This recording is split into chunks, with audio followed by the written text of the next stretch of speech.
LoveLine. LoveLine is meant for an adult audience. LoveLine may contain sexually oriented content. Listener discretion is advised. This is LoveLine. LoveLine. With Adam Carolla and Dr. Drew. Hey, everybody.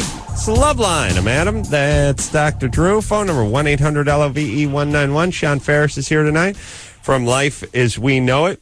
Poor Sean had to sit here and just hear me scream for only about 4.5 minutes. That was all right. It was entertaining. Well, Adam, the deal is, I don't know any guest that hasn't had to sit there and listen to you rant before the show starts. Usually, you're here 30 seconds before the show starts. I know. So they only hear 30 seconds. Tonight, you were here 4.5 minutes before the show started. So I know, because Sean had to hear all 4.5 minutes. Yeah, I mean, I got here super early tonight, Sean. But it was very productive, 4.5 minutes, wouldn't you say? We got a lot that talked about the show. You got through quite a bit. Yeah, I thoroughly enjoyed it. I covered a lot of ground. I mean, we got a lot of material out there. I don't know if we worked out some of the beats of tonight's show. We got into some tomorrow night.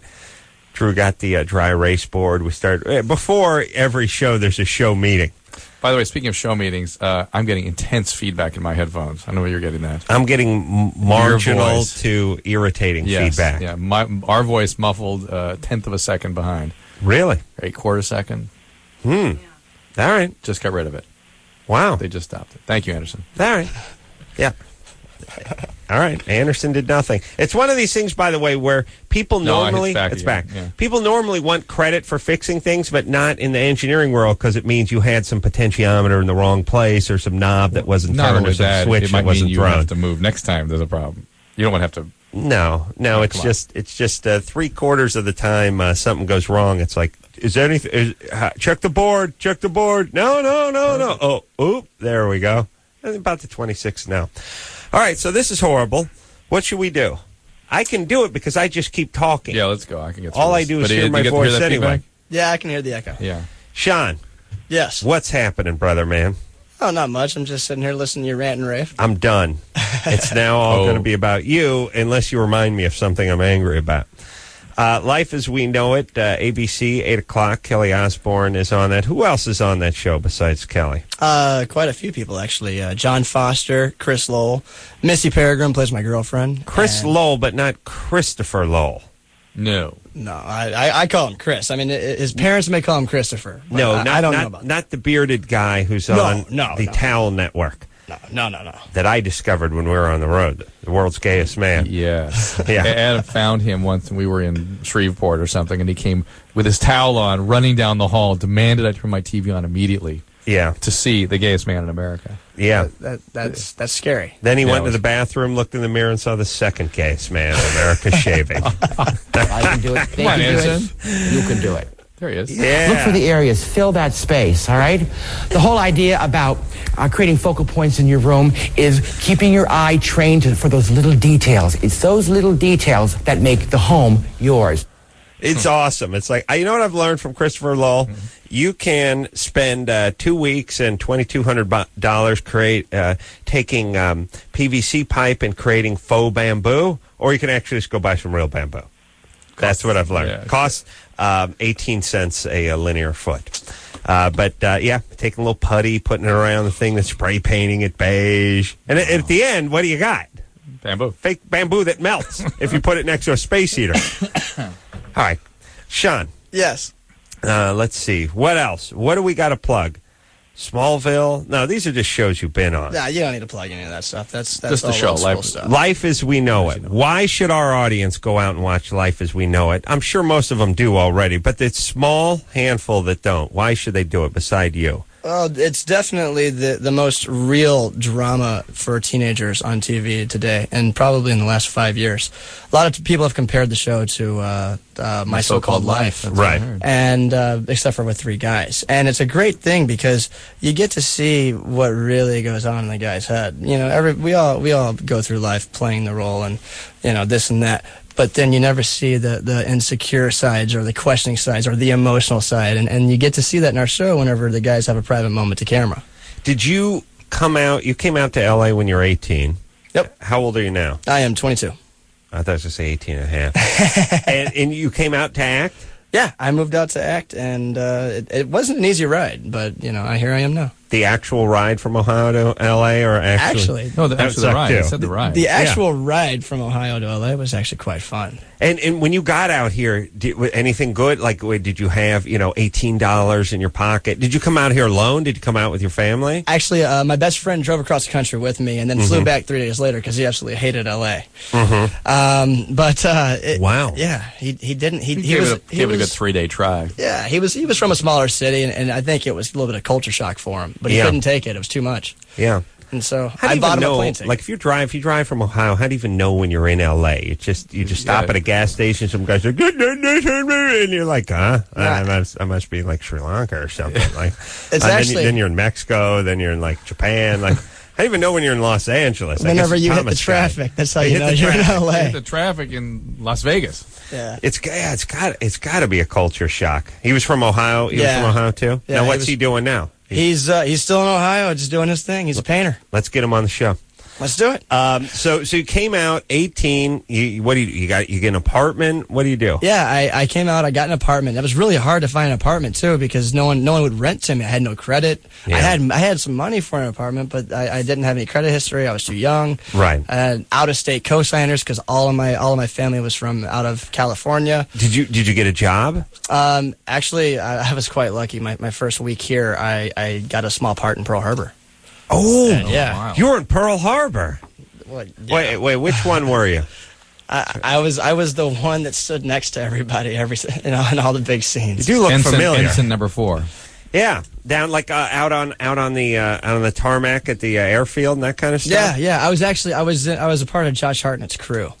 Okay, guys, in his airplane, and that was cool. They if anyone ever sees the original Pearl Harbor, maybe it's Tora. Yeah. Well, anyway, the original movie, it's incredible stunts. You ever seen it, Drew? Tora? Yeah. A long time ago. It's crazy stunts, and you just start to realize as you start watching back then, like 1972, they didn't have strong unions, and there's no, like, OSHA or anything. There was no liability. Half the stunts were, I don't know if you saw the original, I think it was Tora, was it? Yeah. Obviously, someone put a cinder block on the accelerator of some, scrapped P-40 and just let it sail into a pyramid of gas cans. Guys are just running, but stuff's flying. Yeah, I mean, it's like, look, hang out here until it looks like the plane gets too close. When it gets about 30 feet away, start running. Well, the whole idea and hopefully a 55-gallon drum won't hit you. There was no such thing as CGI. There was no such thing as CGI. There were no unions, and it's like, look, you want to make $100? Go. Come here. Put this uniform on and stand by these barrels, but don't chicken out on us. We can't have you running before the plane's got to get close. All right, first run this 40. Here you go. Oh, time them out real quick. 4.9, not bad. All right, no movement until you hear metal on metal, or you see flame, or you feel flame. Then you move. You watch that movie. That's all the stuff that's going on in the tarmac. The new one is spectacular as well. When I say new, the 3-year-old one is spectacular, but the old one, you see people running and props spinning like flying by and stuff. Like no, they didn't plan that. It's not on a cable or anything. It's just catch as catch can, as they say. People were expendable back then. Well, until that actor got cut in half. Vic Morrow. Oh yeah, that was a helicopter accident, wasn't it? Yeah, that's when they decided. It was on Twilight. So, all right, let's take some calls. Let's take some calls. Wow, first week you're doing Pearl Harbor. Yeah, I was pretty lucky, man. That's not luck. Wow. Talent. That's he's deal with the devil. Oh, right. That's do with luck. He sold his soul. So you're just going to Hawaii. So you're in L.A. for a week. You get the gig, and then they shoot. They shot a lot of it in Hawaii. They got Pearl Harbor. What do you think? It's in Long Beach. Well, I didn't figure they'd. Yeah, come on, quiet down. Well, actually, they had already started filming. They were like a year into filming whenever I got onto the project. Did you go to Really? Hawaii? Yeah, they shot for 2 years. Please say you went to Hawaii. So No, I didn't get to go. Are you Where did kidding they me? film? What city? I shot in Houston, Texas. Houston. They shot at the battleship Texas in Houston, and then we also shot in Corpus Christi on the Lexington. It's a huge aircraft carrier. That was dope. But you weren't. Were you on the airfield? The airfield. Yeah, we just shot at Van Nuys Airfield here in California. Van Nuys, Adam. Okay. All Van right. Nuys. You're right, not Long Beach. Van Hey, Nuys. listen, Waimea and Van Nuys, it's like the same place. Same It's the place. Same place, yeah. Oh, By the way, how do you know when you're at the airport at Van Nuys? It's all asphalt, concrete. It's true, but it's like, I guess some of the shots they had, like, flying over and stuff like that. Yeah, that was fun, man. That was cool, though. Were you flying? No, I didn't get to fly with them, but they had flybys where we were the that's planes P-40s. flew over like maybe 20 feet above us. Wow. Yeah. And they were saying that that's the only time that they will ever fly again. Those So P-40s, we were the last yeah. ones to ever see those planes up in the air because they pulled them straight out of museums. On Wow. the deck, they call it, Drew. On the deck. I was actually that's I was nice. actually a tail gunner in the movie, and I had to play with these broomsticks in the back. They had fake little broomsticks for me to play Paint them with. black. Yeah. You know who else painted those broomsticks black? A little guy by the name of Doolittle who took those first bombing Yeah. over Tokyo. Well, that was the Doolittle Raiders. That's what we were. Well, there you go, Drew. Do you understand? They took bombers off an aircraft carrier like just a year into the war. Wow. Maybe not even a year in the war. Do you know this story? No, I don't know the story. Everyone should know this story, you pussies. Tell me. All right, here's what happens. You stop me if I'm wrong. I Okay. will. Okay. The Japs, as we knew them back then, bombed Pearl Harbor. Right. We got our fleet wiped out, but of course we got our carriers are out at sea. Right. So we save our carriers, but we're in really bad shape. We've not been ramping up for this war at all. Our Right. fleet's wiped out. We're pretty bad. We need to do something for morale. We need to strike Japan. Oh, right. But we don't really have any way to get to them. So Doolittle, who's a pilot and commander, and then later on, I don't know, brigadier general or something. He had an amazing career, this guy. But he gets some B-29s. Yeah. Not B-47 type plane, but like a B-29 or something, like medium-sized bomber. But no one has ever taken them off an aircraft carrier before. The whole aircraft carrier thing is relatively new, and it's just the smaller fighter planes that could take off. So they do these tests where they lighten them, and they take out the tail guns and stuff, and they put broomsticks in there, so they think the Japs, they think they're guns back there. There's broomsticks in there. They lighten them, and they do these tests to see if they can get off the ground, in 200 feet or whatever they got to work. They figure out they can just do it, but they don't have enough fuel to get back and stuff. And so they're going to take, a squadron of these things off just to symbolically drop bombs on Tokyo so we can say to the Americans, we bombed them now. We can get to them, even if it wasn't really going to cause any damage. We didn't have enough ammunition, in these little planes, and the range wasn't good enough. So they're driving the carrier in the Pacific, and all of a sudden they get spotted by like some spotter plane or something, and they're 300 miles further out than they need to be before takeoff, but they figure we got to take off now because he's going to radio back. So, but now they're too far.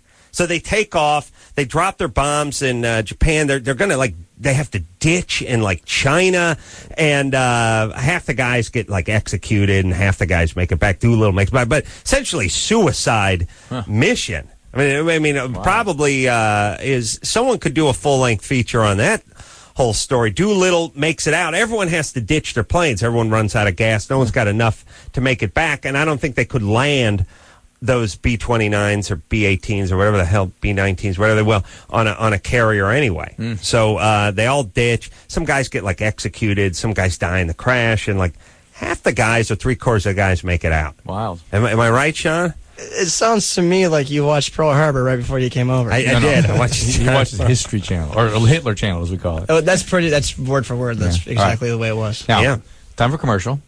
No. Almost. Come on, buddy. That's a Doolittle Raid. I know. It's good. Guy comes back, then he becomes like a race. There's the guy who's probably an alcoholic right there. Oh, sure. Oh, yes. But You need an that survival. American. Do you hear me? Yeah. Yeah. Tyler, Yeah. you're 25? Yes, sir. What's up? Well, okay, here's the deal. I've been with the same girl for about 10 years now. And we're all but married. We live together. She basically the situation is if she's going to college, she's about ready to graduate. I've hit and missed with some courses and really have never found anything I really like or really want to do. Both her family and mine. Let me tell you about the Bataan No, Death no, March. no, no. It's okay. Oh, man. They had to build that bridge over the River Kwai. You know what I'm saying, Drew? I hear you. I've seen that movie, too. Oh, okay. All right. Sorry, Tyler. No, that's cool. But basically, I guess instead of beating around the bush, pretty much what I'm getting at is neither one of our families have gone to college. I really just don't know what the hell I'm supposed to do, and if I don't get into school, she's just gonna just dump me, just leave me. Now, it's hard to, one thing about being a married couple is you have to kind of appreciate the world the same way, have a similar understanding of the world, and be able to share ideas and things. And if she is well beyond you academically, it may be uncomfortable. Yeah, she may be resentful and frustrated. And she maybe has different expectations of her life script as compared to yours. I mean, what it is she wants to do and wants her husband to be doing, the kind of family she wants to raise. Well, I can understand that. I guess the biggest deal is that normal for a family who doesn't go to school and then all of a sudden, I've been to college. Like I said, I've taken some courses, nothing major. I just really can't make up my mind. What kind of college did you go to? Oh, like who cares? Well, if you went to junior college, that's not college. No. Yeah. College.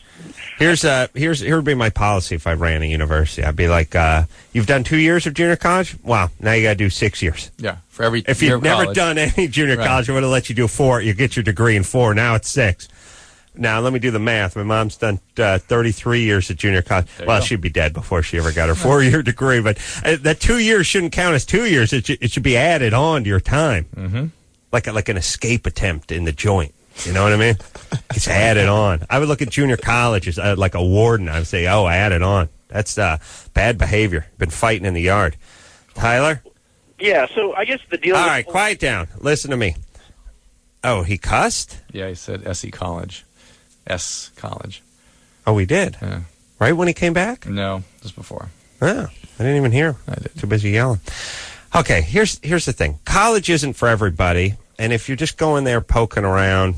And being a student isn't for everybody. But that's not what this woman's looking for, I suspect. Either she wants to be married to a certain kind of person or have a certain kind of family or to be able to share life a certain way with someone. And it may not be Tyler. Sean doesn't have a college degree, but she'd be on top of him. Lickety split. No, women are attracted to guys who are doing their thing. Look, competency is something they're into. Yeah, but...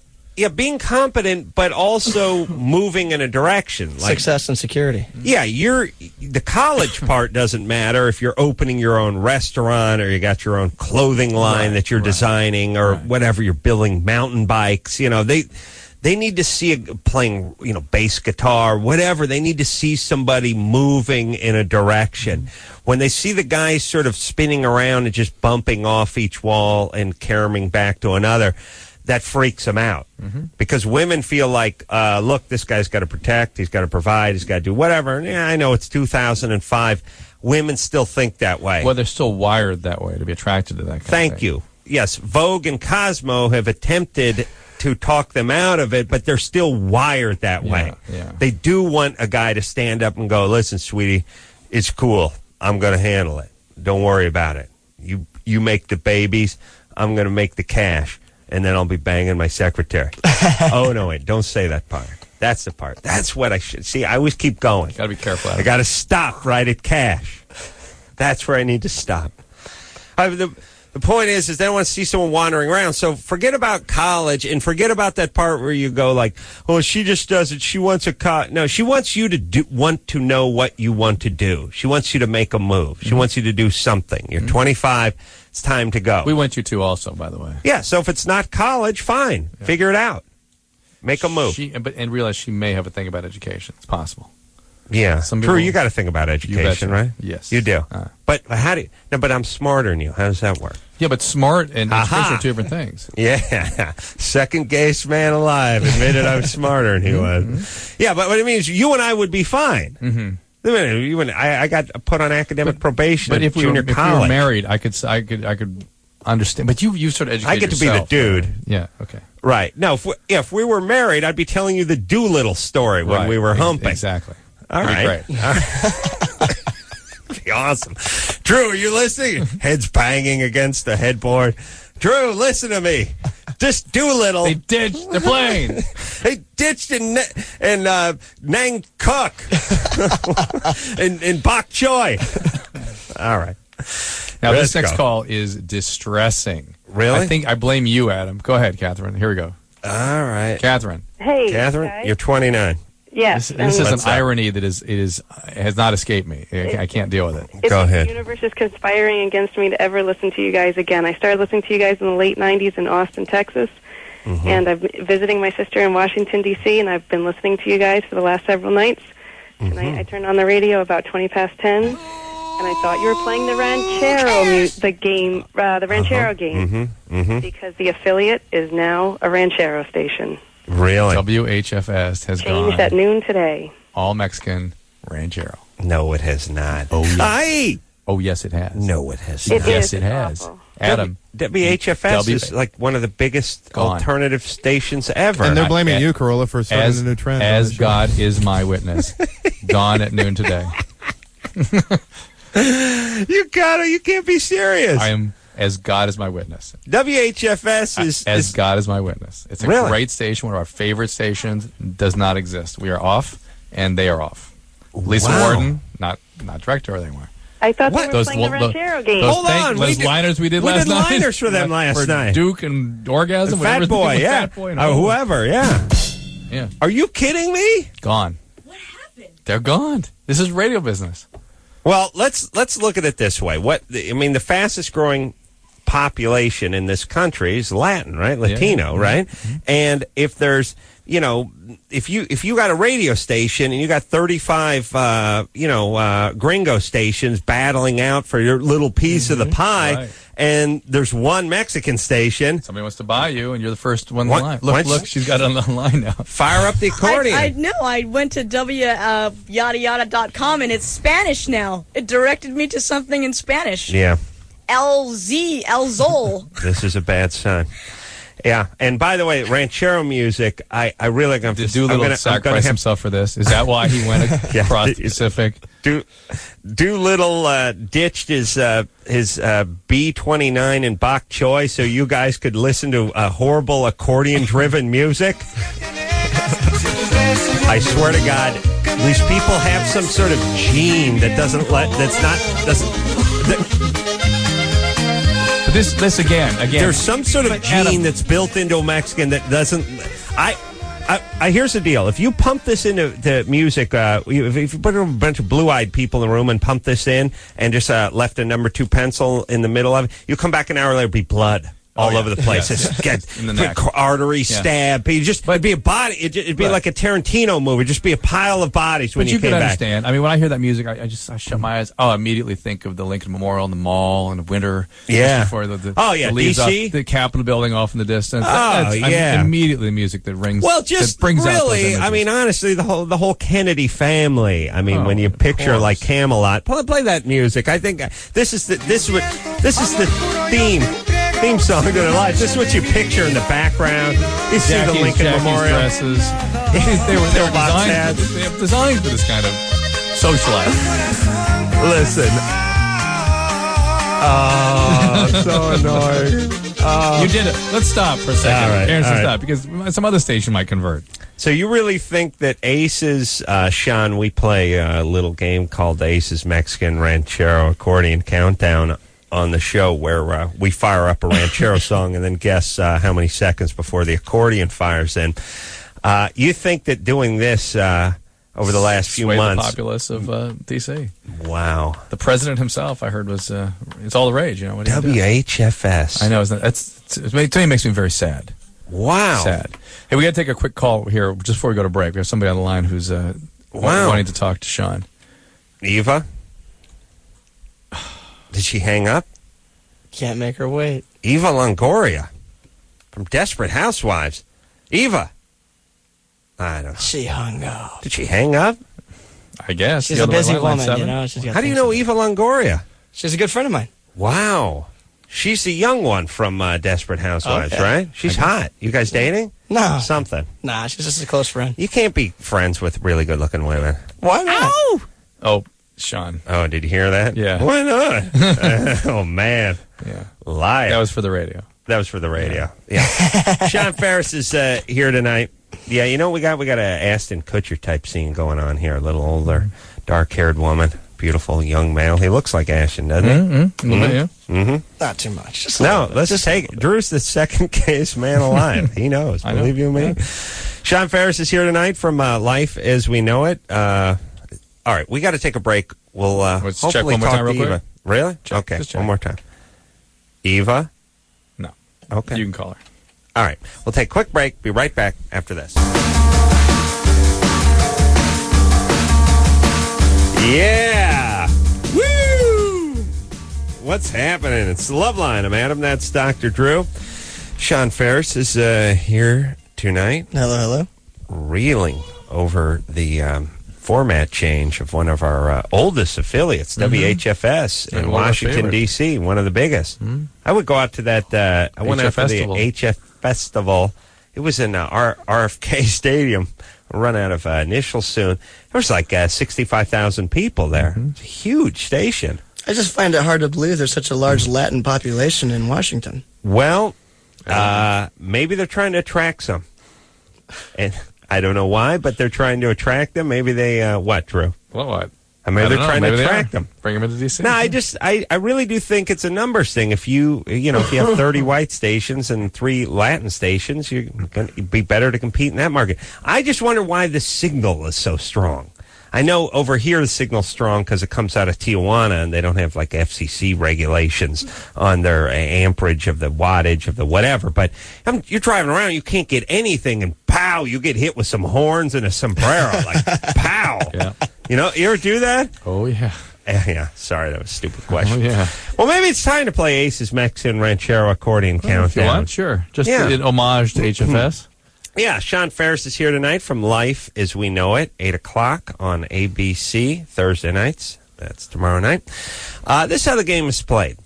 Good ranchero music does not go on very long without an accordion.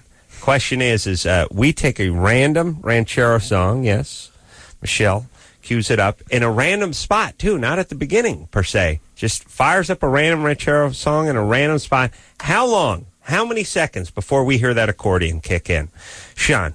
3. 3 seconds. Good bet. Solid bet. Instantaneous. Smart. You're going instant. Yeah. All right. Drew is going instant.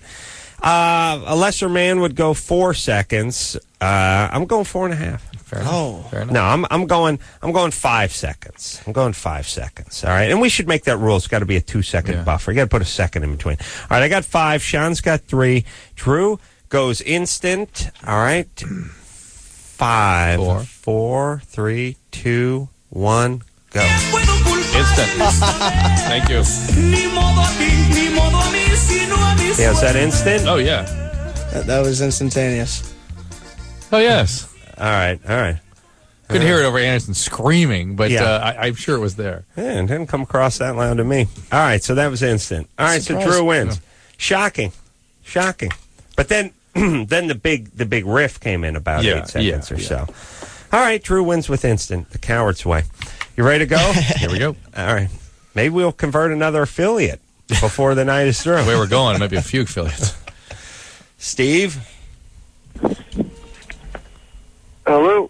Steve, hold on. Michelle, do you speak any Spanish? No, but I can kind of understand it because my parents, they used to speak behind our backs, and we know what's up. Tell me what you got for Christmas. Yeah. Here's they'd say things like, this year for Christmas, I stopped raping her. Yeah. Okay. Yeah. No, I know how it goes. Here's the point. I'm going to need a translator soon. And I'll just be sitting ranting, as talking about left turn arrows and my grandmother and have this translated Doolittle and this guy will go on long-winded rants about me, and then I'll have time to breathe. Just sit on a stool and drink Gatorade while he fills me in. Although they speak faster than we do, Drew. Yeah. So it's a 10-minute rant. It's only going to be about 4.5 minutes, but we'll work it out.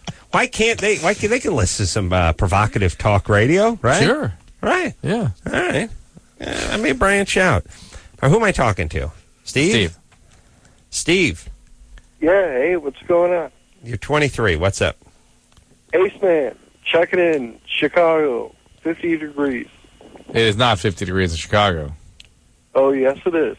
50 degrees. They say it was 60 last week in New York. Wow. Yeah, they say New York might get up to 70 or something. Wow. All right. That's right. 50 degrees. All right there, beer buddy. What's going on? Nothing. I don't know. I got back from Iraq about 3 weeks ago, and I went to a psychiatrist, and I'm going to a therapist, and I'm going through some serious things because I saw some pretty terrible things over there. What, do you see people die? Friends die? Well, I was escorting a Humvee, and there was about a 12-year-old kid, I don't know, 10, 12, whatever, and he had a RPG pointed right at the Humvee, and I killed him. Where were you? Where was I? Yeah, I mean, were you on the? Were you say you were escorting a Humvee? What does that mean? Were you in a Humvee as well? No, I was one of the 6 guys surrounding it. So you're on foot? Yes. And you just you shot him with an M16? Yeah, well, yeah, one in the forehead. All right, well, but the guy had an RPG, right? Yeah, but I mean, listen, no one wants to kill a 10-year-old, but better that than him pull out. You're on the streets of Chicago, you're a cop, and he pulls out a squirt gun, and you think it's a 9mm, and you kill the kid, which happens.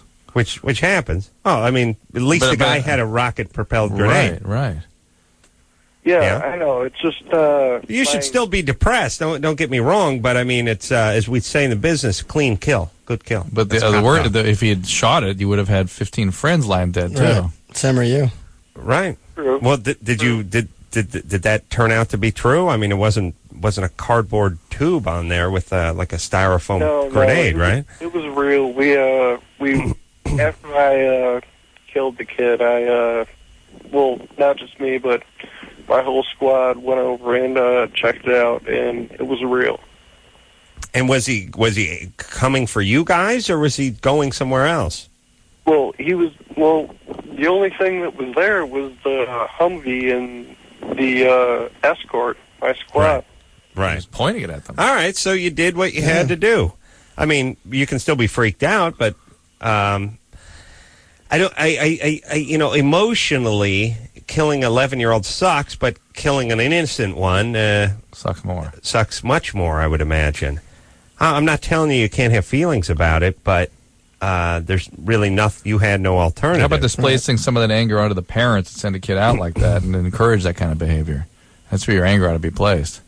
Well, yeah, actually, Drew, I wanted to talk to you about that. Yeah. My psychiatrist put me on Depakote and Xanax XR. Yeah, we can hear the Xanax. That's why Adam mentioned the beer. You're slowed down. You're slowing your speech a little bit. I got to get one. Can I get some? I know you want Xanabars. One Xanabar. Yeah. I mean, what about it, Steve? Yeah. And it's, I still can't sleep. All I can see is my bullet going through that kid's head. That's tough. Yeah. That's tough.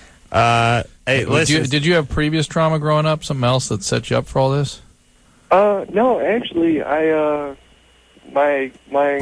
parents are very wealthy, and they were very upset that I joined the Army, and I graduated from Northwestern about 2 years ago, and I don't know, it's just... All right, well, look, here's the thing. All right, let me just summarize everything here. First off, when you put a bullet through a 11-year-old 3 weeks ago or 4 weeks ago, whenever it is, you're not supposed to be over it yet. Right, that's right. Secondly, your depression level oftentimes is connected to what's going on. Well, that's the point. People that have PTSD almost always have something we call a premorbid condition.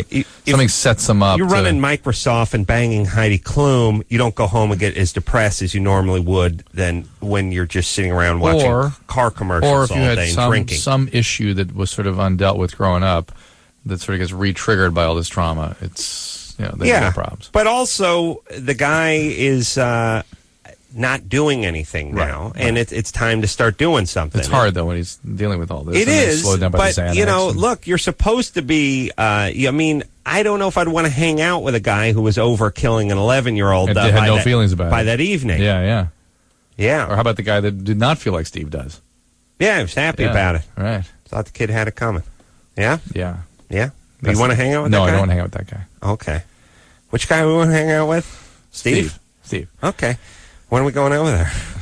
All right. Steve, so hey, look, it's just time. It's therapy. Do what the doctors say and focus on trying to get your life going in the meantime. Start a relationship, start a career. These things all help in the depression department. And I haven't given the speech in a long time, Drew, but do some exercise. Listen to some classical music.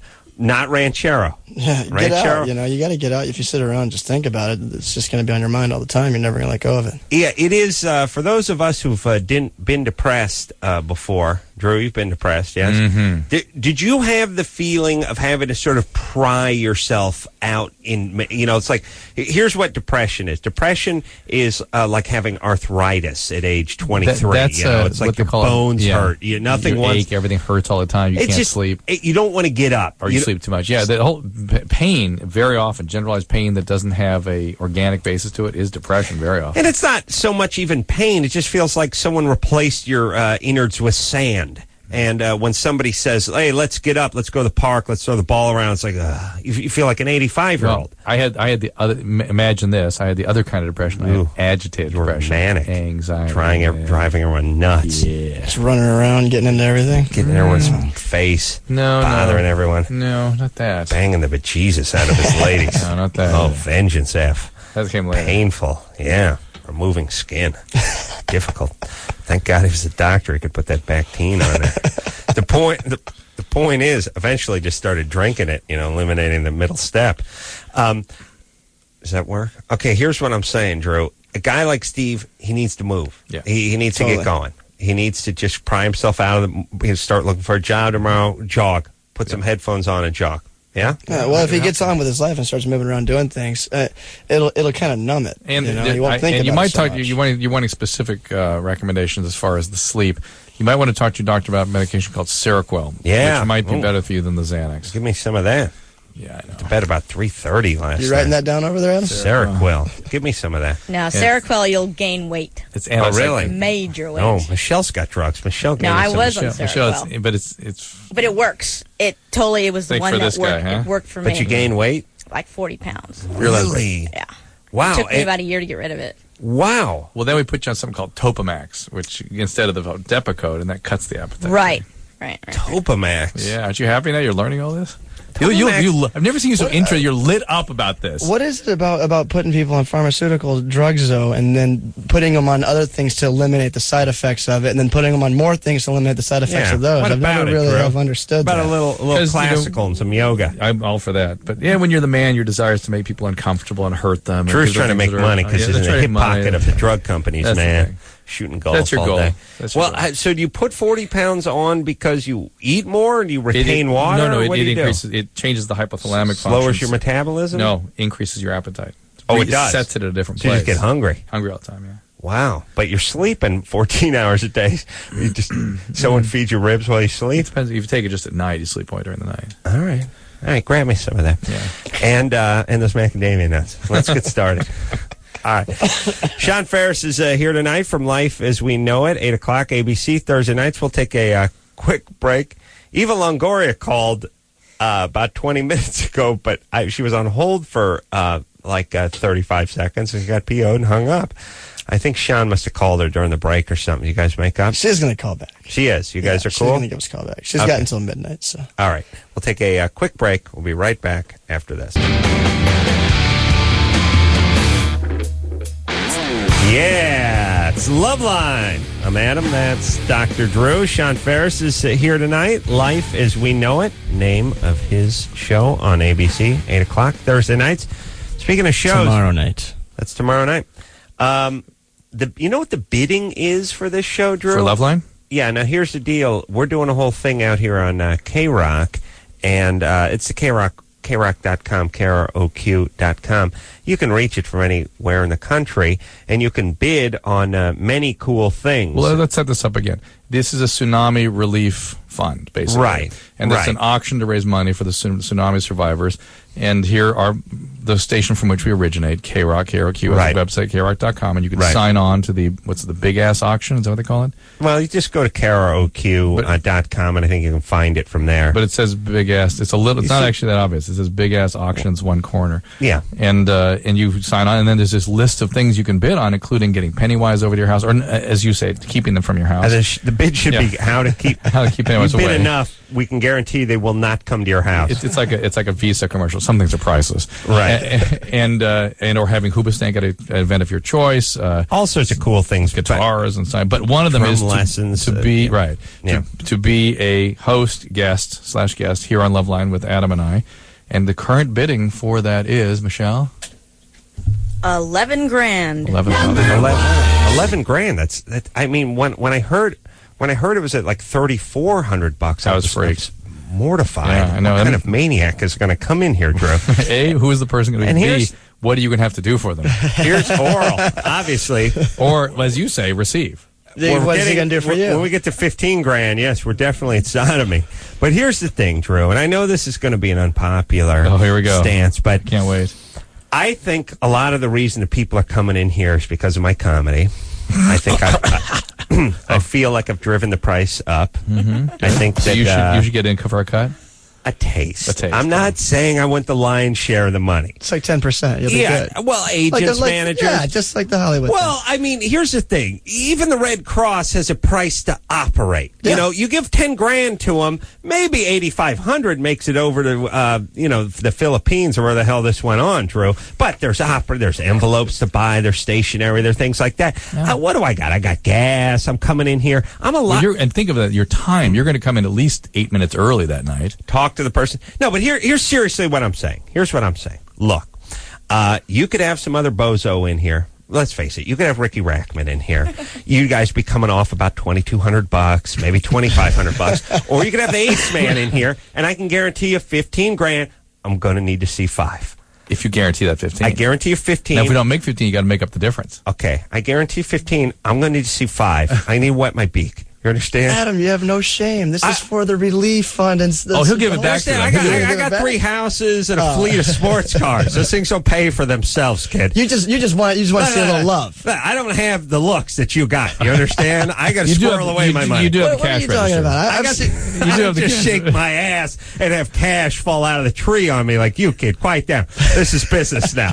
I'm just saying 10 grand toward the tsunami fund. 5 to Adam. It's better than the 22 you would have got with Rack. You see what I'm saying? You're still winning. I know it's not a popular thing, but I'm just... It's honest, though, huh? I'm being honest. Yeah. Okay? And you're getting what you're worth. I'm getting what I'm worth. I'm going to start calling you Diana Ross. We're losing listeners They're getting 10 more than they would have gotten.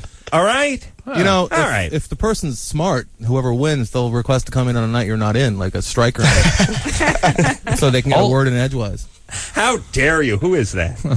The point is I've been looking for that voice, and I can't find it. I checked the bathrooms. I went to Arrow, kicked the door in, started screaming at the guy.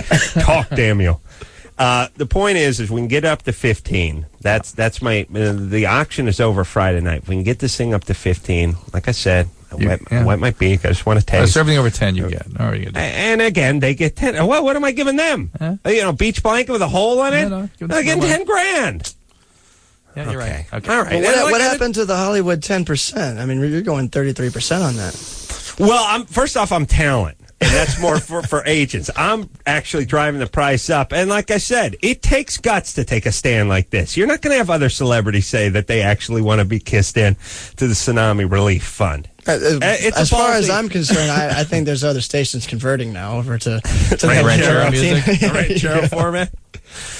True. As a matter of fact, if you just reach your wallet in front of me right now. Reach in front. I don't like either of those words going around you. But let's just take this quickly. Elizabeth? Hello. $11,000. That's crazy. What? I mean, I'm going to be so guilty. What are we going to do with these people when they get here? It's the most pricey, the highest priced auction on here. We have like 50 things that are auctioning off, and that's the highest thing. Wow. Don't you feel special? We got to take them to dinner. Let's take them to dinner. I just put together a theory. 1,100 people are going to come in here. Oh, yeah. I guess some guy in an office got everyone to put in a buck. Yep. I think that's what happened. All right, Elizabeth, you're 16. What's up? Tonight I had sex with my boyfriend, and it smelled like Like. Okay.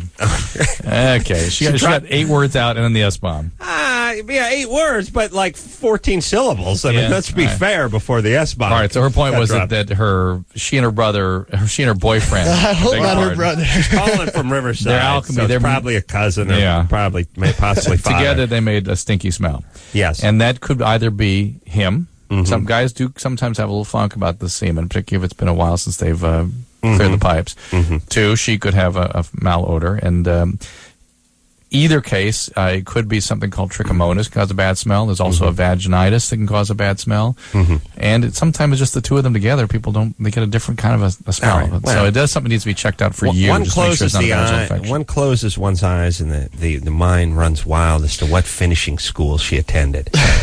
Riverside, S-bomb. Tough. Yeah. Obviously somewhere in Geneva. Fine manner, yeah. No, I would assume. Is it possible that if one person smells and another person smells, because they both smell, together they smell great, they don't smell each other?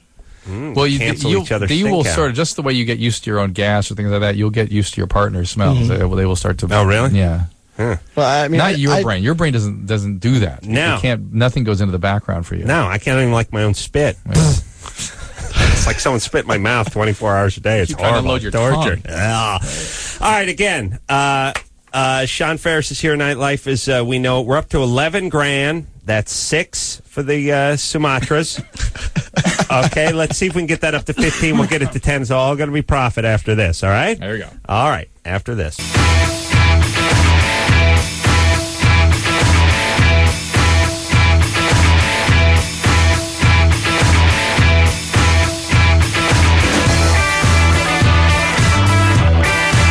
Everybody, it's LoveLine. I'm Adam. That's Dr. Drew.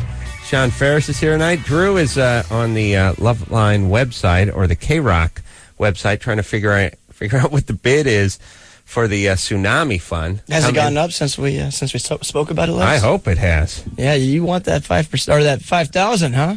Yeah, no, again, it wouldn't be right to take 10%. I'm looking more in the 40 to 50% range. Drew's mouth is hanging open, and Michelle looks like she bit into some bad poontang. Look at that face. What is going on? What is it up to, Drew? What's happening? Can't find it, but he can't find it. He's looking. All right, it was at 11 grand. You come in, you hang out. We may have a guest that night, or you may be the guest. Maybe that's an error. There's some weird stuff going on here. Okay. So what's it down to now? I'm still, do I get my 5 People grand? People started retracting their offer whenever they knew you were getting money. It's going to be really horrible when it goes down to $4,800, and now I figure they owe me. Like, hey, I'm light. Someone's going to fork over. I got to get $200 from a Sumatran. That's it. All right. Drew, get back over here and do the show, would you? It's 11. All right, it's 11. Good. That was a very fruitful 20 minutes you spent over there without a microphone. Eva Longoria is on the phone, by the way. She's called back in, of course, from the runaway hit, Desperate Housewives. Friend of Sean Faris. I don't know how they know each other, Drew, but we're going to find out. Eva? Hi. Hey. Hey, darling. How you doing? Hi. Oh, man. You've been out hanging out. You've been having a good time. Yeah, I've been listening to you as I've been on hold 5 times. Oh. 5 times? How could you guys do that? I told you she was calling. I was looking for her. Eva, how do you know Sean? Sean and I met because of ABC, because we both have shows on ABC. That's funny. They're curious about the love triangle. They saw each other. I know, so they want to hear something crazy. Yeah, Kimmel's on ABC. But you ain't hanging with him. Yeah. We met at the Upfronts in New York when they announced all the shows. There we go. Booze, and more booze. I'm from Texas. So, anybody from Texas, we immediately... You just get along. Yeah. It's just an automatic thing. Neither of you say y'all, though. Huh? Well, it's a couple of years separated from Texas. I see. Now, Eva, you live out in Los Angeles, right? I do. And now, are you currently filming Desperate Housewives or shooting Desperate Housewives? Yep, right. Yep, as we speak. And what do you guys are you doing season 3 now, or are you working on 2? We're not even finished season 1. We're not even halfway done. We actually we just finished episode 14, and episode 10 has aired. So how many are you doing this year? Huh, babe? How many are you doing this year? How many We're episodes? doing 23. Wow, that's a big Lots order. of love. Lots of love. That's awesome. An amazing success that show's had. Thank you. I give all the credit to Eva myself. I do too. Because she's called in, but I mean, you couldn't have. I mean, I'm sure you figured you had a good cast and a good script and everything. But the kind of success that the show's had, I mean, I would think each year one show sort of you have to say this is the number one show of the year. I can't imagine you'd go into any show thinking this is going to be the one. No, yeah. Impossible. You hope for, you as an actor, there's so many obstacles you have to overcome, like first getting a pilot and then the pilot getting picked up and then the pilot hopefully finding an audience on the right night, on the right time, and there's so many factors that go into it. So you just hope that you're going to have a job. The attrition rate is incredible. Like your greatest fear, you want to get picked up for season 2. Forget about number 1. How about top 70? Right. Exactly. And so they're not going to have any problem with that, though. No. Sean, whenever we were premiering, Sean's like, dude, can you leave a little bit of budget for us, like, with all the billboards and all the promotions that they did for it? It was amazing. Oh yeah, they had promotions on the hangers that you get whenever you get your dry cleaning. Wow. Yeah, it's crazy. Okay, I mean, for every 100 units of promotion the Desperate Housewives and Lost got, we got 2. Yeah, well, I guess the Lost worked out okay too. Yeah, and so doing good. I love Shawnee's show. Shawnee's show is a really good show. It's a cute little show. It's no Lost, it's no Desperate Housewives. Hey, come on, man, give some love. I'm sitting right across from you. It's a cute little show. It's cute. It's okay if you like that kind of show, but it's not it's not Desperate Housewives. I mean, you couldn't advertise it on a wire hanger or anything. Our radio affiliates are getting behind it though. Yeah. Hey, Eva, you should come do this show. I'm doing the show right now. There you go. She threw it right back at you. Right now, but you should haul your very tight fanny in here and do the show in person one of these nights. Yeah, I should. Yeah, I'm not going. I know you're not going to. But listen, if you hurry up, some of Sean's stink will still be on the stool. I got to talk to Sean tonight when he gets home tonight, and I'm going to ask him how his experience was, and if he says it was good. Very clever woman, this Eva. Smart. Treat my friend right. Treat my friend right. I see. Done. You better be nice. Yeah, well all right, done. Drew. Give him the reach around. Not the You're a doctor. It won't make you gay. If I do it, it's weird. Hey, Eva. Yeah. Now, seriously, I'm not trying to do any tabloid journalism, but obviously, and I'm feeling the connection between you and Sean. And me. Just shut up. Let me just work my way into this. You guys got something planned up for tonight? Yeah. You guys going to meet up later tonight? Are we fun? Yeah. Well, your friend Adam wanted to join you, I understand. Yeah. Are you working tomorrow?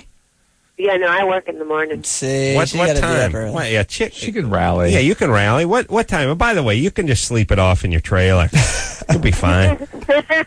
No, I am in love with Sean. He's the greatest guy in the world. He is an amazing friend, and I love supporting him. Thank you, Eva. But Eva, let me seriously ask. Clearly, and look, I'm not trying to put anyone on the spot here, but maybe there is a connection to be made if there hasn't been already. Clearly, Sean is smitten with you. You have feelings for Sean. I don't know what your status is, single or married or whatever. Sean seems to be free and clear. Adam's available. Yeah. I'm married, but she's flexible. She's cool like that. She's cool. And no, I'm just saying, are you single, Eva? Yes. You are, Sean. What's up? Hey, I'm in the same boat. Sean's in the same single boat. I'm in the married dinghy with Drew. You guys are on the cabin cruiser of singality. But oh my God. Yeah. But here's what I'm saying: you're both single. You're both part of the galaxy of ABC stars. You're both attractive. You're young. You're in your prime. Sean, Sean's testosterone, peaking, oozing from this man. I am a young guy. You, beautiful Latino nubile woman with, you're like a caged tiger. What? Well, he pegged you, huh? I'm just saying. Well, what's wrong with the two of you connecting? You know what I'm saying? Sean is my friend. Right, friend. But what's wrong with connect? Even better. Friend. He's talking friends with benefits here. Right. I mean, you know, honestly, I don't think it would work because Eva and I, the type of people we are, we neither one. If we ever went that route, we'd never leave the house. You're so passionate. You know, it's just people. It would be too much. Nothing would ever top it. Yeah, Eva, are you a passionate woman? Very much so. Yes. Very much so. And Sean, Yeah. I thumped him like a melon before I came in and realized his passion is almost off the charts. You guys have a lot of things going on over there. Yeah. You were smitten with Sean. Yes. That goes without saying. I would like to see Sean with you. Yeah, I could watch that. Yeah. Hang out in the closet with the door creaked open. No. Oh, Sean, are you kidding? Yeah. Yeah. So listen, Eva, here's the towel boy. Here's the thing. I'm just standing there holding the towel. Mr. Faris will do a couple of black jaw, mint, breath mint. Hey, Eva, here's all I'm saying. I would love to be the guy that got you two together, and there's energy here. No, I'm not trying to pimp either one of you. Hell, you're not. You're going nuts on that. I mean, there's energy. There's energy between the two of them. They're both single. Well, you spent 10 minutes on this. Let's leave these poor kids alone. All right. We've tried. Sean and I try to create rumors, and there just ain't nothing going. No, nothing. All right. We can help you with that. That's no problem. Eva, you go to your condo and have a wine cooler. That's what I need you to do that. Go warm up the hot tub. Fire up the hot tub, and then I'm going to need you to take a nice loofah shower. Get the booty queens out too. Sean's gonna. Booty queen. Sean's gonna. We're gonna rev him up over here, and then we'll send him by. Should get there about 12:15, 12:20. All right. Nice. All right. I'll be there by 12:22. And he'll give you a good report, and then we'll see you on this show. All right. I look forward to it, y'all. Thanks, Eva. Oh, yeah. There's Thank a you. All right, Eva Longoria, everyone, from Desperate Housewives. There's something there. There's some energy. And I can't quite... You love Desperate It's Housewives? nothing but love. Yes? I remember her from Young and the Restless. Ah, yeah. You're a lesbian. She's restless, okay. She's in Michelle's wheelhouse. Oh, yeah. Yeah. Attractive woman, yes? Oh, yeah. Yeah. You can't go wrong with that. No. Tight. Nah, Brown she's a skin. great person. She really is. Who cares? I don't care if she's Hitler Jr. She's great looking, and you should be on that. And I think there's something going on. I do. Whatever. Okay. I'm wanting to Let's see these facilitate. guys. I know you are, but you've made that point 18 times in a row. Yeah, but let me tell you something about women. Women feel sometimes like they give in too early. I know, but if Sean wants you to do that, he'll. No, Sean does. You want him to beat on you guys like that? He can do whatever he wants to. I'm just sitting here for pure entertainment purposes. I see. He's not here. He's not here. Does he like older women? Oh, I love older women. Okay. Yeah, everyone, look. You gotta date older women. 22-year-old guys love older women because they're 27-year-old women. Well, yeah, of course. When you hit 45, you don't want to be with a 59-year-old. Oh, yeah. That's never going to happen. No. When you hit 45, then that's when you drop back down. You drop down. Of course. Right. But ironically, they're still 27. It always 27 is like that point. You're 22, you want to be with a 27-year-old. You're 45, you want to be with a 27-year-old. What is the optimal age? For what? 27. When you mean for a woman? You out of the blue pick 27 as the age. I just threw it out there. Look, here's what you want. Give or take a few. Women can be 27 is too super young. foxy at 21, 22, but the desire part is a little screwed up. Yeah. They're a little nutty. And yeah, I would say 30, 31. I would say let's write down a number. Okay, well, too late. I would say, and it keeps shifting. And Drew, you're a little older than I am, so it moves up for you. 32. 32, everything still works, super horny, and the body, nothing's falling. I'll leave right? that to you guys. Yeah. All right. Yeah. We get the 32-year-olds, Drew. Sarah? Yeah. What's happening? My boyfriend has a really bad temper. My fiance, actually. I want to talk to Eva again. What's going on? Does he hit you? He has once. Okay. Well, he will do that again. Where's my bourbon? Absolutely. Maybe he got it out of his system. No, it doesn't work like that, unfortunately. It doesn't? Well, and that's he's broken the law in touching you like that. we've been together for a little over a year. Oh, well, in that case, then. And it's listen, I mean, Sarah. I know that doesn't make it right. Nothing makes it right. But it's the first time he's ever done anything like that. And Yeah, and that's not the last time. These things, once they cross into this behavior, it escalates. It does. I know. I had the same experience with my ex. So you do tend to go after abusive men. Yeah, here's the thing. If you were with the fact that you're with him says to us that it's going to escalate. Right, because that's who you pick. So we're guessing your dad was physically abusive to you. Not to me. All right, a violent guy, whatever. He was that kind of person, and that's why you're attracted to that kind of person. What's that? He was to my mom. I understand. So that's what you expect from men, is for them to beat the crap out of you. Well, that's not what I want.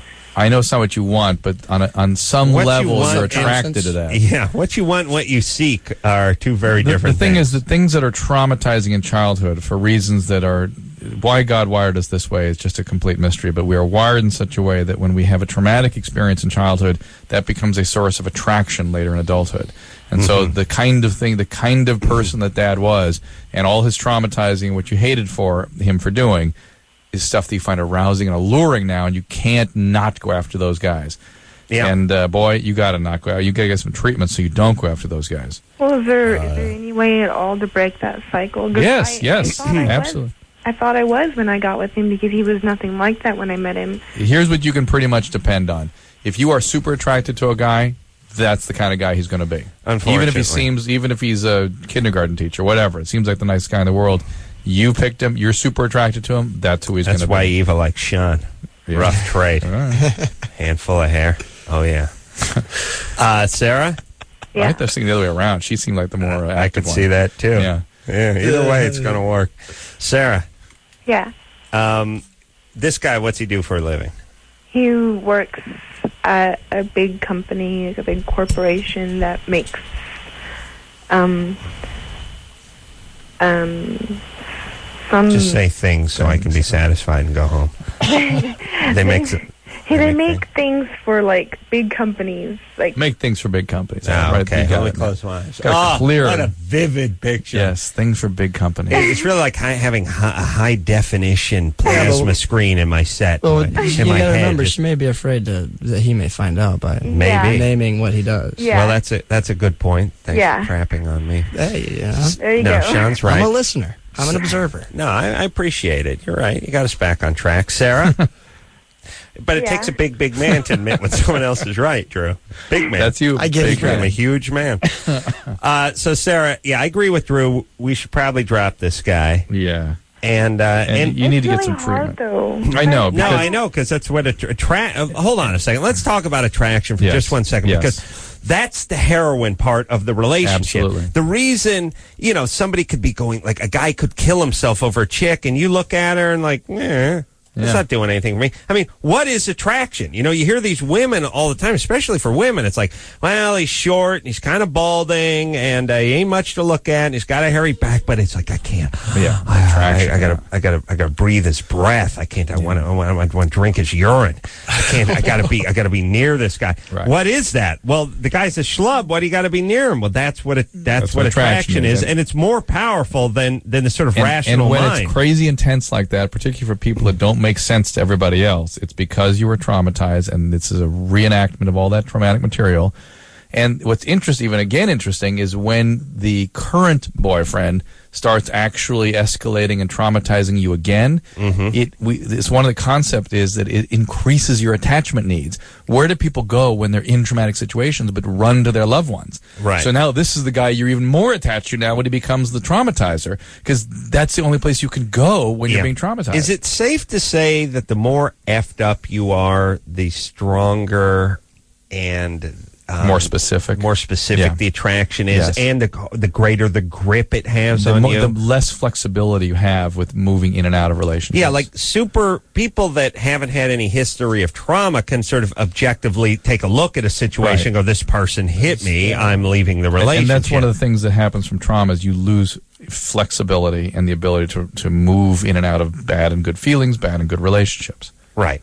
And women probably use more of their brain in terms of attraction than guys do. I mean, guys use their eyes. Yes, guys their eyes activate their visual cortices, and then they're driven right into the drive centers, right into the desire centers, straight to the junk. The women don't have that desire activation. Right to the basket. They have arousal without desire. And so they have attraction. All that is what moves them along. It's not that hunger, desire stuff that men get. Right. Is that why they're always able to say no? I don't want to. Right. Stop. Yes, Stop. That's and you're sitting there going, but I got to. They don't have that. Huh? Well, a lot of women don't. Until they hit their peak. No, even then, a lot of women, that part of the brain doesn't. Some do. There's some women are sort of masculinized and have a lot of testosterone and whatnot circulating. But most of them, I'm going out for Discovery Health Channel. We're going to go to a functional MRI scan in Atlanta, and we're going to do a bunch of functional MRIs on people looking at arousing material. Is there a non-functioning MRI? Functional MRI, meaning it shows the metabolic function of regions of the brain, not just the anatomic structure. Mm-hmm. So you actually look at what the brain is doing in response to stimuli. So I'm going in the scanner. Pretend like I understand. Drew's going in. Sean, man of passion, by the way. We'll have a little race. Reminds me of a young Drew. Driven by passion. Both toward the same goal. Vagina hill. Yeah. Try one again. All right, here we go. Take two. Driven by passion. Fueled by lust. Yes. Just gotta have it. Yes, just two men, both in their primes. Both moving in the same direction. To the Eva Longoria's underpants. Okay. The point is I can see, I see the passion in Drew. Hell, you can smell it if the air conditioning duct's blowing hard enough. Sean is passionate a man as I've seen in here in a long time. And I've seen passion. I know passion. It's just written on my face. What can I say? It really I've is. actually got it tattooed on my forehead. Yeah, well... I think Eva's picking up on that. Yeah. That's all I'm saying. All right, so dump the guy. Yeah? And get some help. And get some help. A good therapist could help you with this. All right. And so there are specialists in domestic violence, and report him, frankly. All right. Well, we got a question for Sean. I was looking at Monique is going to ask a question for Sean. That's a hot name. Me? Passion. Monique. Yeah. Oh, wow, Monique's got a question for you. Already Sean's into it. Yeah. I am down. Monique, what is up? We will, well, hold on. What is up? Monique? Hello? We got to take a quick commercial here, baby doll. Okay. But if you hold on, I would be happy to answer your question. Yes. Sure. Get some tips from the reigning king of passion. Under 30 division drill. Is that going to make a run at your crown? I'm in a league of my own. All right, hold on, Monique. Sean Faris is here tonight from Life as We Know It, 8 o'clock, Thursdays, ABC. We'll take a quick break. Be right back after this.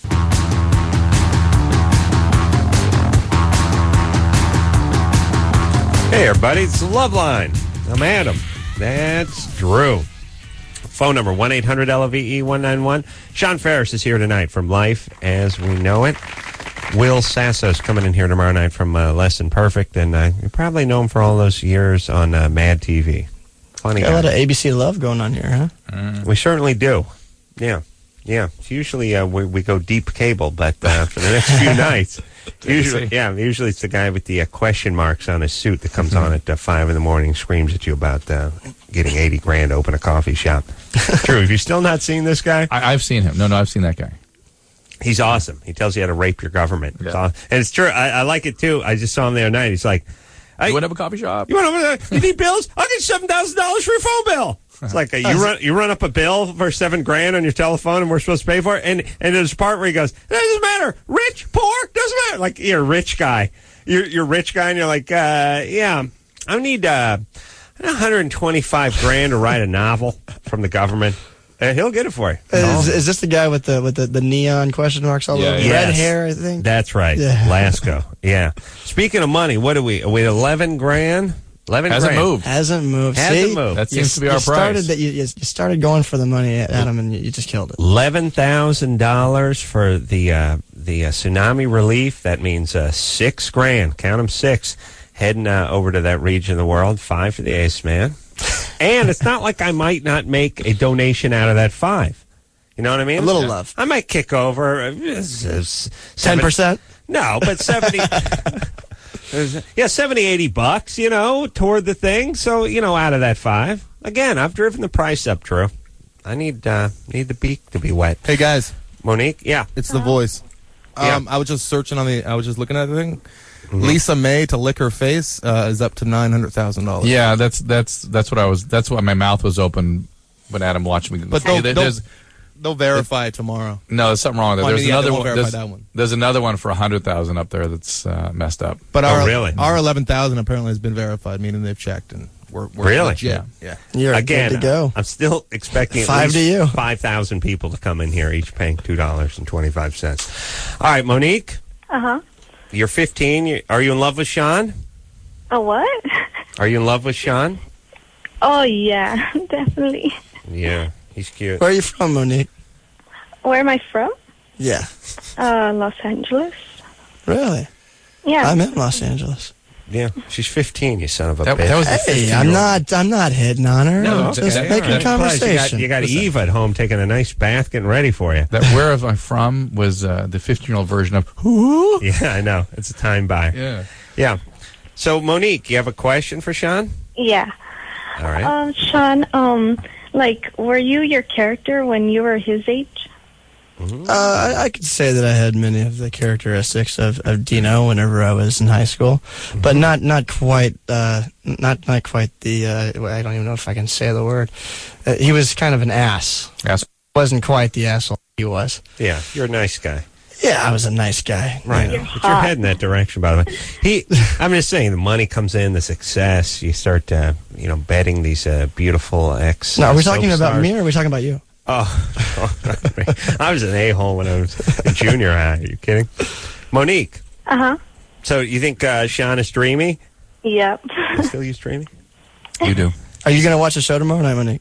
Definitely. I watch like every week. You do? Yeah. All right, you're a big fan. I like that. Do you have that TiVo, Monique? Oh, sure. No. The important question is, do you have a Nielsen box? You have a Nielsen box. Yeah. You Or an know, help the Arbitron ratings book. out. Yeah. Hey, Monique. Uh-huh. I'll tell you what. Tomorrow night's episode, Sean is going to do something that only you're going to know. He's going to tip it off. He knows you're watching. Sean, and tomorrow night, so let's figure out something for you to do so that when Monique is sitting at home at 8:15 or 8:45, you make a move that's just for Monique.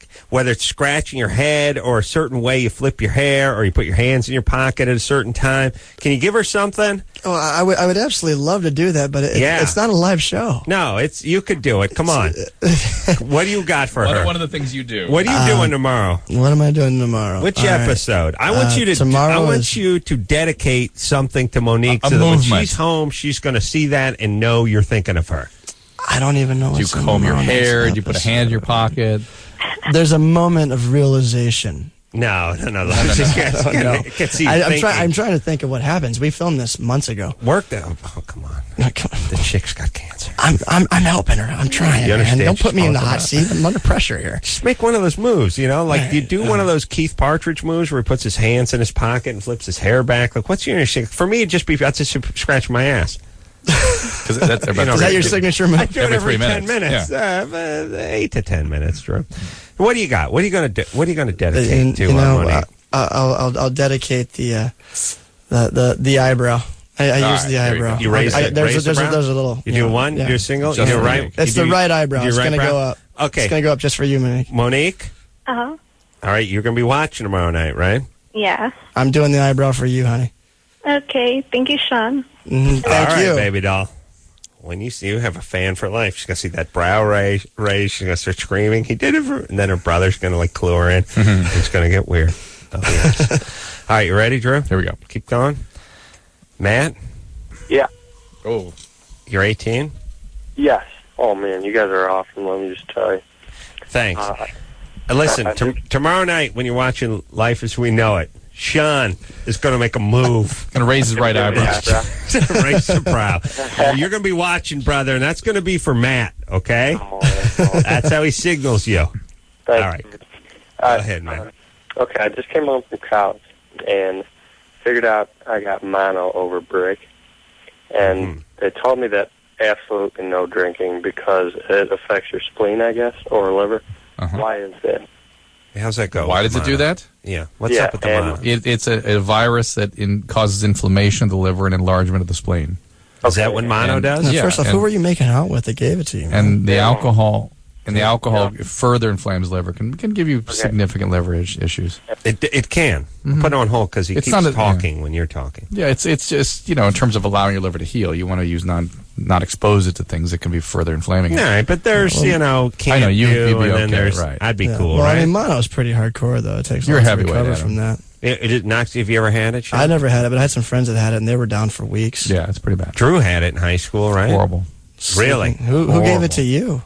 Didn't you know about this? Got it. You got it, and you were how old? 17. And you just had to stay home for how long? 2 weeks. 2 weeks. Sleep all day? That would have been awesome. It was more than sleep. It was high fevers and vomiting. Really? Swallows. Man. Horrible. Weird, cheap family. Get up and walk across the room, and you're exhausted. Oh. That happened to my Funny, I was friends. thinking about that this morning, that mono episode. Had a little bell to ring. I hawked up a fetus at one point during that. But I mean, It had legs. Like, it was an organism. It was starting to differentiate into organisms. And your mom just took care of you? Yeah. And what'd they do? Bring you homework and stuff from school? I couldn't do anything. Couldn't do It happened during my senior project. We had like 2 weeks off to do a senior project. 2 weeks off? Yeah. How's that work? You just I don't know. Go to school You got out for of that 2 senior weeks? project, though, didn't you? Yeah. And what were you? You're going to build a paper mache hippo what I or was something gonna do. anyway, right? But I taught myself to type. That became my senior You project. did? Because I couldn't get off out of seat, so I just said, all right, I'll learn Just how to-" sat there with the typewriter on Yeah. your belly? Nice. I wish I would have got mono in high school. I wish I would have taught myself how to type. Yeah. No, if you'd had mono, you'd be able to type. No, I'm all one digit, man. All around. It's no fun. I don't even use my fingers. I'm not even at that point. I use my nose and my penis. And it takes a long time It's to not get your penis, your scrotum. on my scrotum. I just rest my scrotum on there, and all of a sudden, just clump of numbers and signs and letters come up. Uppercase, lowercase. It's a mess. Spell check. Oh, smoke starts coming out of the thing.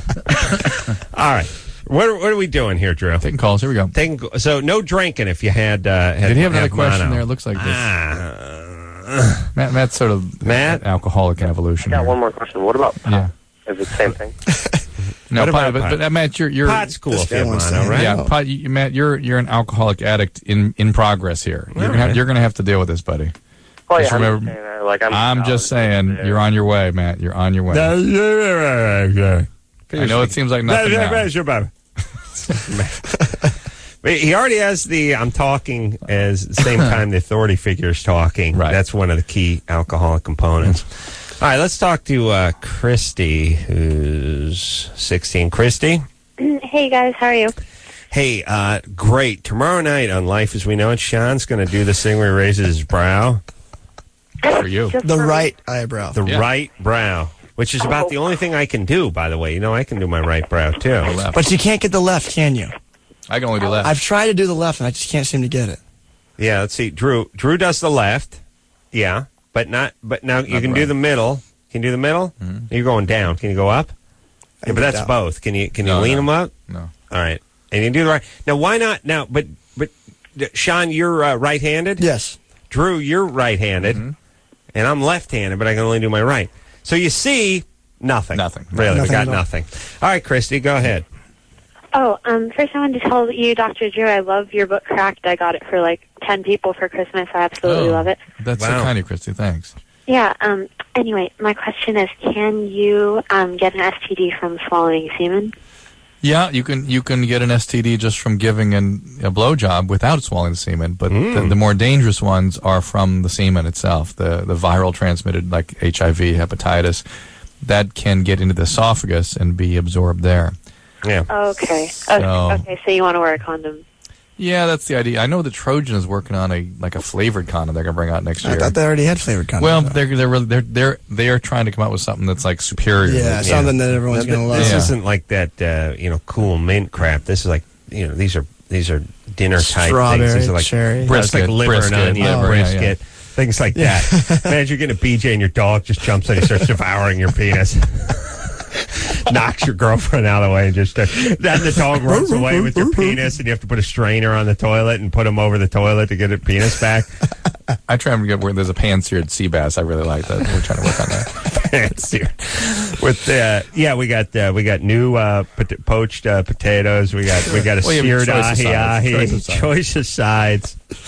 And you're like, could I get the Caesar? No substitutions. No substitutions. I like to know. I like when they won't substitute. All right. So Christy. Yeah. Be careful, kiddo. Be careful. What do you got going on? You got a boyfriend? Oh, yeah, I have a boyfriend. He's 17. All right. And does he have any venereal diseases? I hope not. I don't think so. All right. All right. You're probably okay. So Is he you're treating cool. you well? Oh, yeah, great. Yeah. All right. Okay. All right. So tomorrow night, Sean's going to give the brow raise, okay? I can't wait. Thanks, That's Adam. just for you. That'll be just for you, baby. What would it be? She lives in Palm Desert. That must be a weird place to be a 16-year-old. Yeah. Not a whole lot there to with do, huh? octogenarians, and it's too hot in the summer to go outside. Well, you can go down to Hadley's and get a date shake. I don't know. Isn't that where Palm I Desert think is? it's on the way to Las Vegas. Oh, Palm Desert on the way. That's in Palm Springs. It's on the outskirts of Palm Springs. What is? Hadley's Desert. is on the Isn't that- outskirts. It's But on the way to Vegas, though. No, on the way to Palm Springs. Oh, okay. Yeah. Look it up. Give I me think a where they date go, shake. you know where they go is the outlet stores. Oh, yeah. That's a big hangout. And you can go to Sonny Bono's restaurant. I mean, it's huge. Do a little driving. Yeah, I don't know. And it's like 100. The idea, the people that live in the places that get over 117 in the summer, it's just unfathomable to me. Like Jimmy lived in like Tucson, Phoenix, Las Vegas, and Palm Springs. He's just attracted to the heat. Well, man. he's a svelte guy with no hair. Yeah, Oh, he doesn't long, sweat or anything. Lean. Yeah, long he can appendages. He's built like an aborigine. Yeah, or is Or he a pasty and fire hairy? Fire hydrant. I know. Like, what are you trying to do? Melt yourself? Cook your innards? Everyone's whole thing is like, yeah, you're just gonna piss steam. It's just. Wouldn't you think he'd go? He's evaporating as he is. I think he'd go Milwaukee or something. I mean, what? Well, some of it had to do with radio, but yeah. not really. Not the Vegas and the Tucson part or the Phoenix part. Sheesh. But I mean, we took a bus. We chartered a bus to go to Vegas for cousin Sal's bachelor party in like August or something. Stopped at a Wendy's, outside of Baker or something. Got out of the bus. And I started running around like an ant that had a magnifying glass over it. I was like, what's going on? What's going on? I started hiding. I started seeking shelter because there must be some source of this heat. I'm standing by a huge exhaust duct or something. I felt like I was maybe it's coming out of the buzz. Right. No, that's it. Yeah. That's what you got. I drove out to Palm Springs in my Jeep once with the top off, and it was like driving in a sauna. Oven, yeah. It's just it's like you had a blow dryer on you the whole way there. I don't understand the folks that live in the places where there's 40 inches of rain every year either, but I understand that more than the people and it's always the same thing. It's like you get used to it. No, they commit suicide and then they get hooked on heroin. Seattle, Tucson. All right, Seattle. Yes. Yeah. Yeah, and they're always like, yeah, you get used to it. It's like, you could take both legs off at the knee. I would eventually I would get used to it, but why? It's why? just depressing. Why do it? Yeah. All right. Wait till you step on a landmine. Don't do it willfully. Yes. Yes. Thank you. But you and I both have this thing about the heat. Yeah, we don't like heat. All right. Let's take a break. Where's Palm Desert? On the way to Palm Springs? No, it's past it, kind of. Oh, it's past it. Yeah. Past it, yeah. But Palm Springs is the home of the California date. Stop over at Hadley's, have a nice date shake. Have you had? They're good. Oh man, yeah, they're good. Yummy, yummy. Not as You would sweet. think though, getting out there and all that heat though, would turn into like foamy, nasty. It's date runny shake. Yeah. Oh yeah. It's not a very thick one, huh? No, it'll thin out in the sun, but nice. Not as nice as that Eva Longoria, though, by the way. That's hot. All right, let's take a little break here. Sean Faris from Life as We Know It, 8 o'clock on ABC, and we'll be right back after this.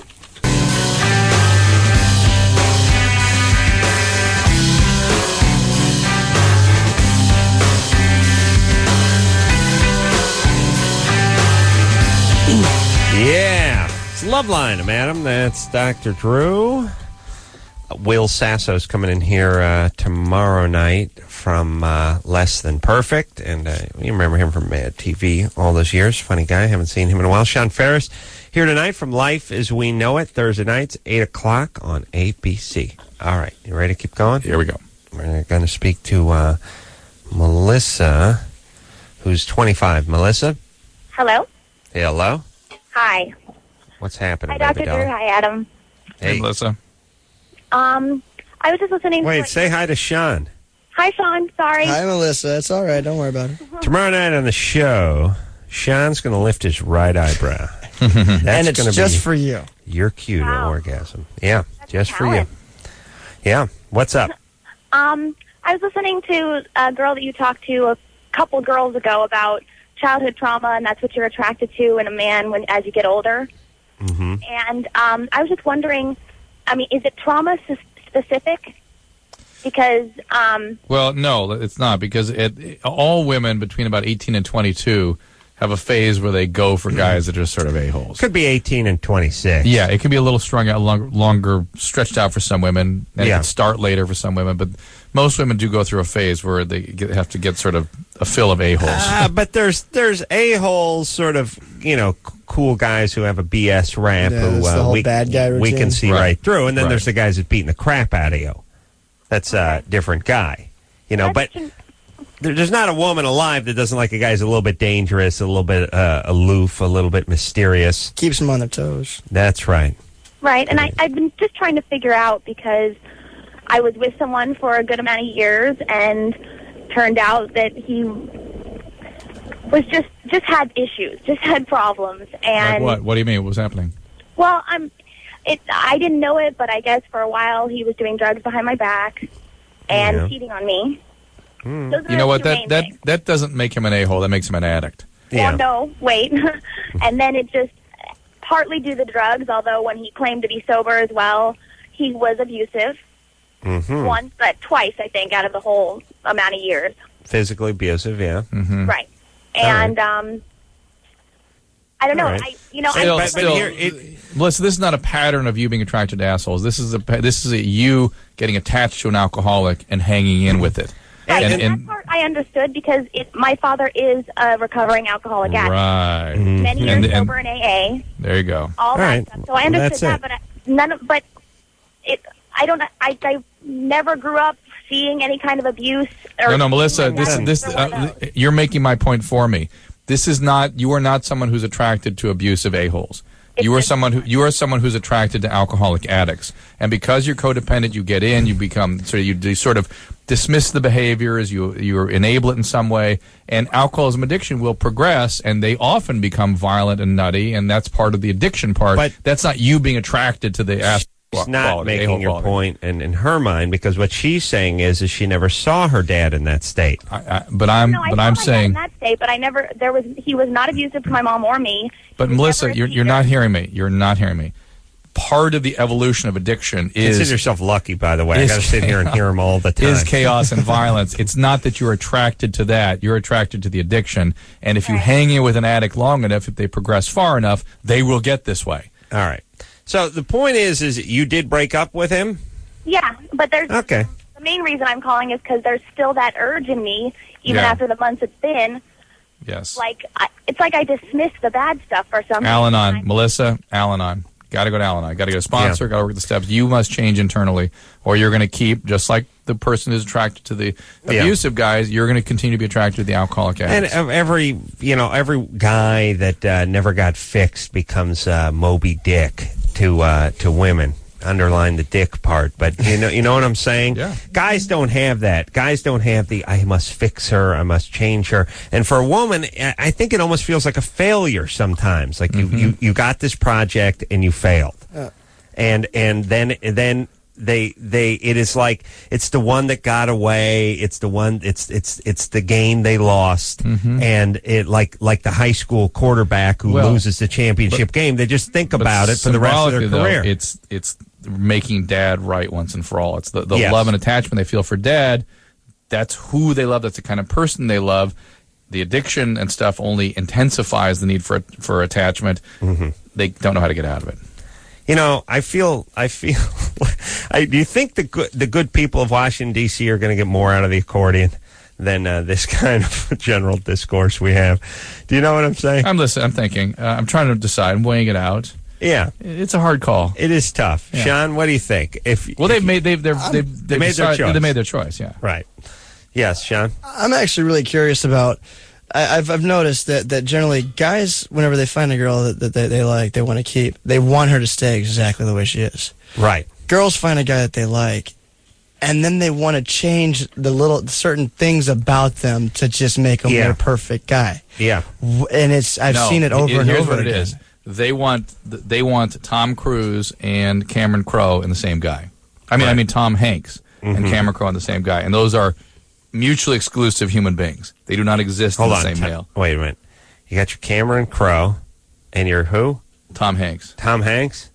Why are they so different? Who am I thinking of? Oh, I think you're thinking of the guy. I'm thinking of Tom Hanks. Yeah, you think of Russell Crowe. Russell Crowe. Okay. Russell Crowe. I speak fluent Drew. Thank you. And I speak some tar. Yes, and that's all. Those are very closely related languages. Yeah, because unfortunately, Cameron Crowe and Tom Hanks are about the same guy. Russell Crowe. You want Russell Crowe.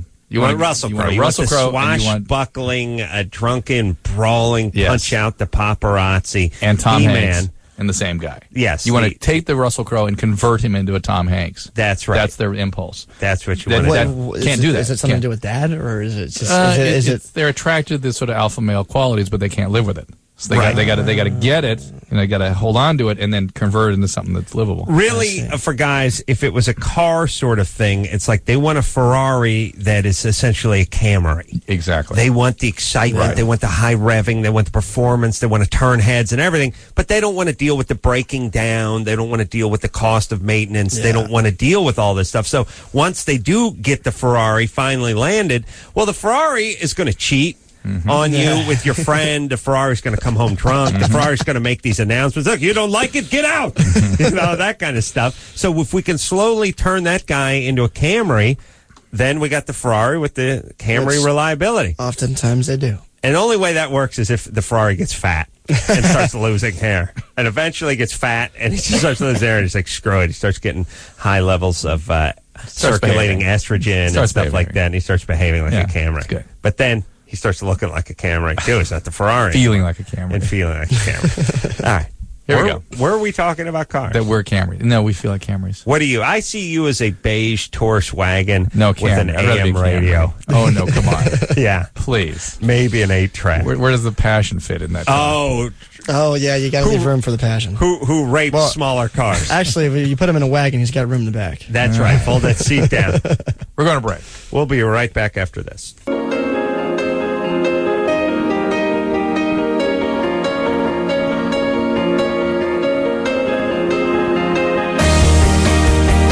Hey, everybody. Well, that's the show. Life as We Know It, 8 o'clock on Thursday nights, ABC. Sean, God love you. God bless you. Hey, thank you guys for having me on the show. It was a pleasure. I expect big things out of this kid, Drew. Expect. Keep an eye out. Keep an eye out. I mean bigger. No. Continued big things. Continued big things. No, but I'm talking about like Tom Cruise type success. All right, huge things. All right. You would say Cameron Diaz type success or whatever, whoever the hell you are. Jim Crow type success. Here's the point. Don't cop an attitude with us, when you're, Mr. Box Office and all that crap. You come back. Man. You remember where you started. Hey, I'd be more than happy to come back on. Get Eva Longoria to come in with you next time, too. No, is that my ticket in? No, but it's going to help. Yeah. It's going to help. We'll take a little 22-hour break, and until next time, this is Adam Carolla for Dr. Drew saying mahalo. I'm doing the eyebrow for you, honey. This has been LoveLine. LoveLine. The opinions expressed on this show are not necessarily those of the staff, management, sponsors, or this station. The producer for LoveLine is Ann Ingold. LoveLine is a presentation of Westwood One Entertainment.